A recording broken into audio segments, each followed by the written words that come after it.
Black Myth Wukong is out, and while the game does a good job showing you the ropes, that's not all you need to know. Hi folks, it's Falcon, and today on Game Ranks, 10 things Black Myth Wukong doesn't tell you. Starting off with number 10, jump attacks are overpowered. Jumping isn't something you're going to be doing very often in Wukong. There's just not a lot of places you can actually reach by jumping around, but the game does at least give you an extremely useful jump kick. Now, what makes it so good is how safe it is. When you jump in the air and tap the light attack button, your guy hones in on what you're targeting with the jump kick, and if it hits, you jump all the way back to where you started.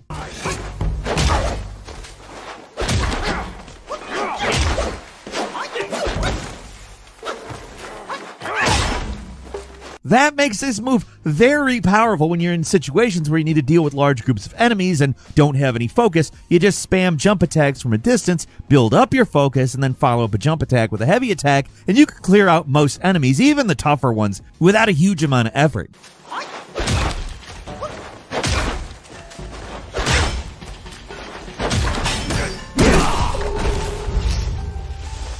It's not something you're desperately going to need to rely on in the early game. Most of Chapter 1 and 2 enemies are pretty easy to deal with. But as you progress through your adventure, the trash mobs start getting nastier. They appear in bigger groups, and to be frank, this kind of strategy can make some what are otherwise kind of unfair fights easy. Depends on, where you are, what your leveling is, etc., etc. How fair those fights feel, of course. It's not an unfair game by any means. But if you need it, it's there. It's not the most elegant way to win a fight, but if you're low on healing and you don't want to use any mana, this strategy is a very good backup for when the game decides to throw swarms of enemies at you.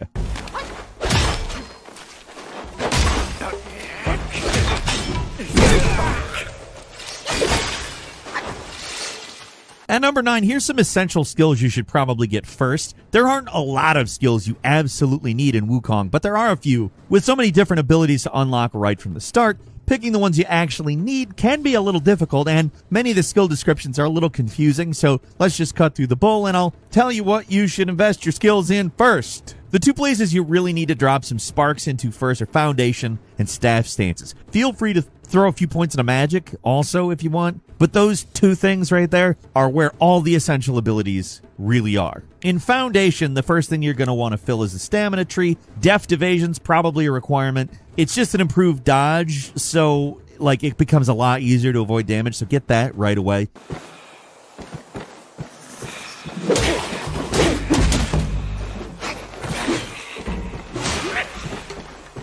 The next required skill is Composure, which makes it so that dodging no longer interrupts your attack combo. Doesn't sound that important on paper, but believe me, this is huge.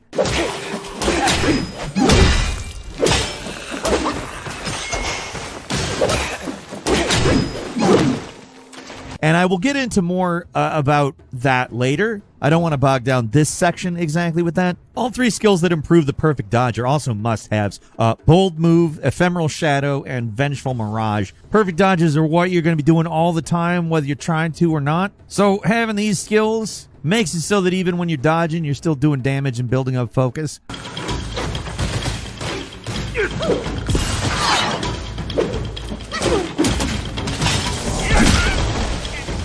The martial arts tree has some useful stuff too, but nothing I would consider absolutely necessary like stamina stuff. In Staff Stances, the most important thing you can get is to invest Spark so you can unlock more focus points. That's really the most important thing. Getting to 3 focus points is what you really want to do as soon as possible. You can get that by putting 10 points in this tree. Doesn't matter where. The skills that are best in this tree are just anything that make heavy attacks better. Fully charged heavy attacks are how you're going to be doing the most damage in this game, so anything that makes that stuff better is important, but the most important thing is to just get 3, then 4 focus points. The more you have, the easier boss fights are going to be.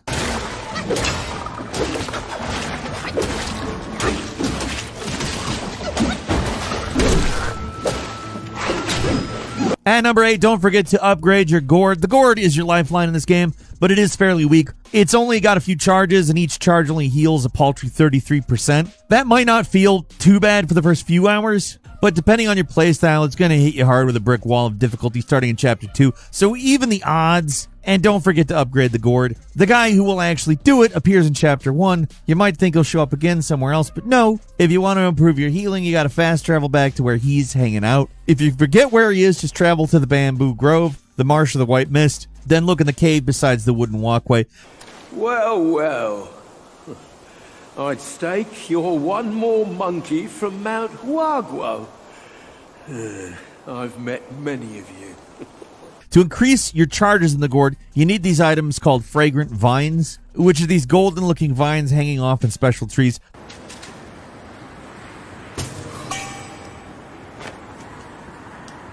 They always look the same, so keep an eye out for these things. The stuff that's harder to immediately identify are the materials you'll upgrade, like what you use to upgrade your drink in the gourd. The starter one needs Awakened Wineworm and increases the amount you'll heal per charge. And these things are almost more important than the vines because seriously, the amount these things heal at first is totally pathetic. So you need to desperate the starter healing drink once or twice to actually make it effective. The wineworms are always found in these glowing barrels that you have to smash, and they can be pretty easy to overlook sometimes. So just keep that in mind when you're thinking about what to upgrade. Like, upgrade your gourd whenever it is possible, unless you have something else you really need, which I really can't imagine.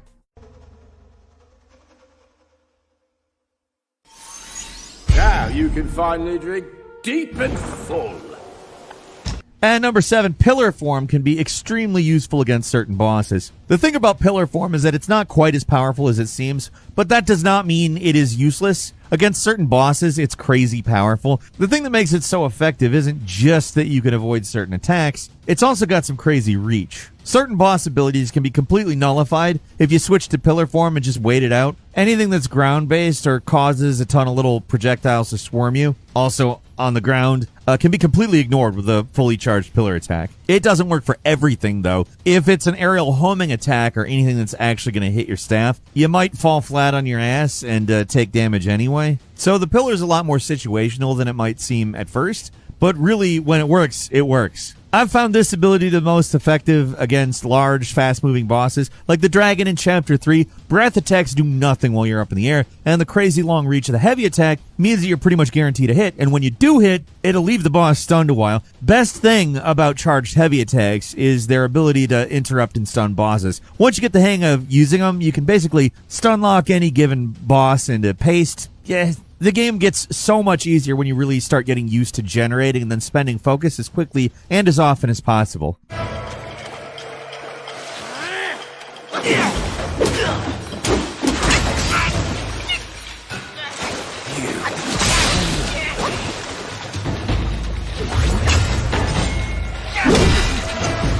And number 6, these special secret items called vessels are really helpful. One mechanic in the game that just basically goes entirely unexplained are these vessels. They're special tools with powerful effects that can counter the abilities of a chapter boss. These things are usually hidden and require some kind of special quest to find, so you'll need to carefully explore each major area to find them, but they are very worth getting. The one you find in Chapter 1 is a fireproof mantle, which when used makes you immune to fire damage for an extended amount of time. The big boss of Chapter 1 uses fire damage, so activating this item about halfway through the fight makes the entire encounter, just massively easier.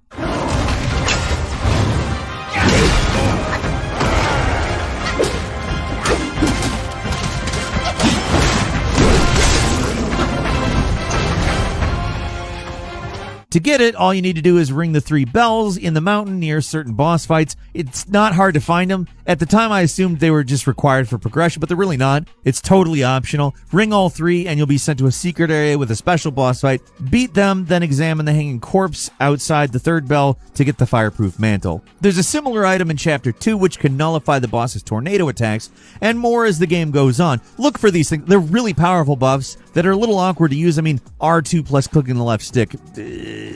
Seriously? But use them when you find them. They're super powerful.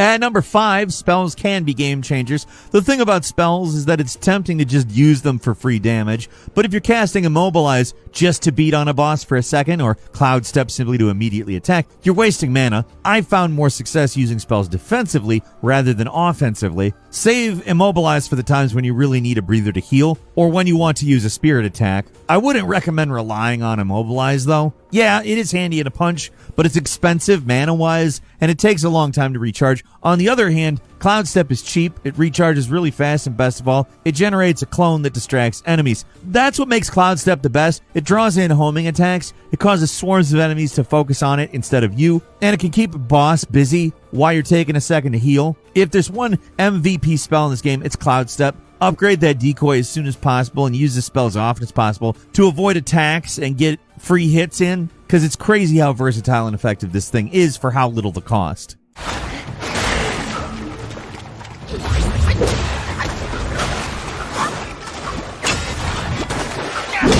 And number 4 is you can always respec free of charge. It's a small thing, but it's really good to know. At any point, you can redistribute your sparks at any shrine, and it's totally free. You don't even have to reset all your skills to do it. You can undo the ones you want, keep the rest. So there's really no reason not to respec when you feel like it, whether it's for experimentation or you are thinking about a specific way to go at a specific boss or something. Like, change things around as often as you want, because there's really no penalty for it. You can even reset the relic upgrades. Nothing's set in stone in Wukong. Use that to your advantage.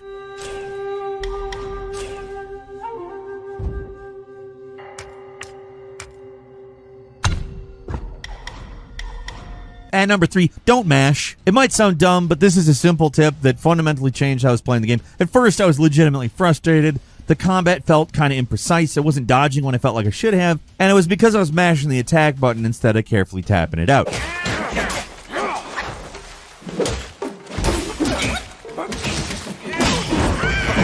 The way combos work, you're going to want to mash to get them out, but don't fall into that trap. Instead, take a second to learn how long each attack actually is, because you will be surprised just how long some of these attacks actually are and how easily it can be dodged out of. Keeping your combo going while dodging is one of the most important skills in this game. Once you figure out how to do it, then the game is going to get a lot easier. Triggering finishers from light combos is really good. For a lot of bosses, it's the same as getting a heavy attack. It leaves them stunned, which is usually the perfect time to follow up with a fully charged heavy attack.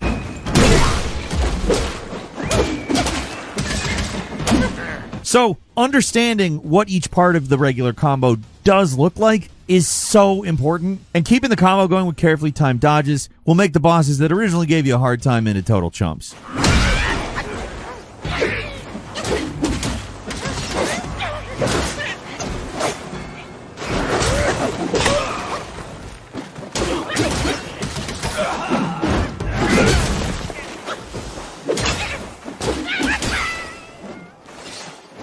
Moving on to number 2, there are side quests, and they are worth doing. You know how in some Dark Souls games where the NPCs, they're around, they'll talk to you, they'll say some mysterious stuff, and they'll appear somewhere else, and pretty much the only way to resolve their stories in a satisfying way is to follow a guide. Wukong works basically the same way, but less confusing. There are NPCs around who are sometimes clearly, sometimes not so clearly asking for your help, but if you bring them an item and meet them somewhere else, you'll progress their story. In this game's case, it's very worth it to try to resolve these stories because the rewards are excellent. And I don't just mean some new piece of armor or something, I mean entire new areas and bosses. Take this boar guy in Chapter 2. You can find him out in the desert complaining about a hangover. To cure him, you get the Sobering Stone in the Windrest village. How refreshing. You woke me up. Thanks. Enough with the chit-chat. My belly's growling. He'll then move to the Crouching Tiger Temple where he wants a Jade Lotus. Get him that. I've been craving a taste of that juicy Jade Lotus. Can you find me some in this barren land? Then meet him back where you first found him near the big door. It'll trigger a boss fight.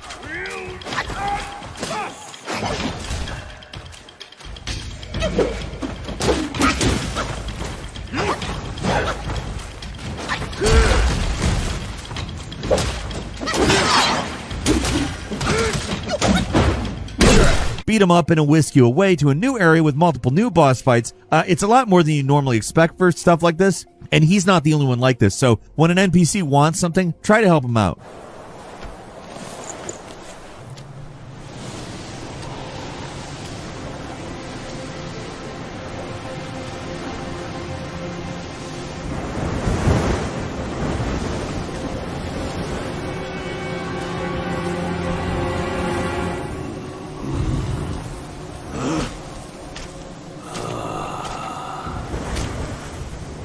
Men in our time do not see the ancient moon, but this moon hath shone on men of yore. Behold! Be it the realm of sunset or the realm of gold, it's but an echo of the past. Legends speak of an ancient, colossal beetle in these sands. And finally, how to deal with the jailers in the Pagoda Realm. In Chapter 3, you eventually enter this crazy place called the Pagoda Realm. It's a cyclopean jail patrolled by these bizarre enemies called Lantern Warriors. These guys have the annoying habit of draining your health when they're nearby. You might be tempted to try to avoid them or sneak around them or something, but there's not really anything you can actually do. Your only real option is to try to kill them as quickly as possible. They tend to appear in twos, but what you need to do is kill just one of them and they both disappear. Then you're free to go back and restore your health at a checkpoint, and they won't appear again, at least until you reset the game.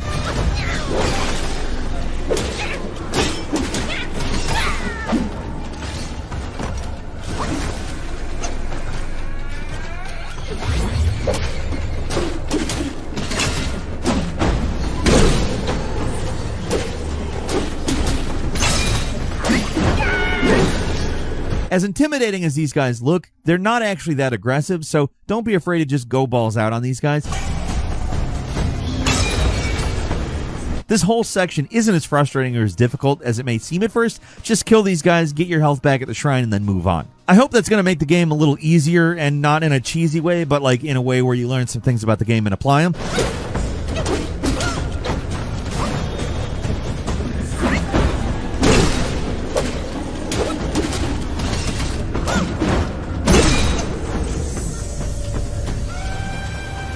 But that's all I got for you today. Leave us a comment. Let us know what you think. If you like this video, click like. If you're not subscribed, now's a great time to do so. We upload brand new videos every day of the week. Best way to see them first is, of course, a subscription. So click subscribe. Don't forget to enable notifications. And as always, thank you very much for watching this video. I'm Falcon. You can follow me on Twitter, Falcon the Hero. We'll see you next time right here on Game Ranks.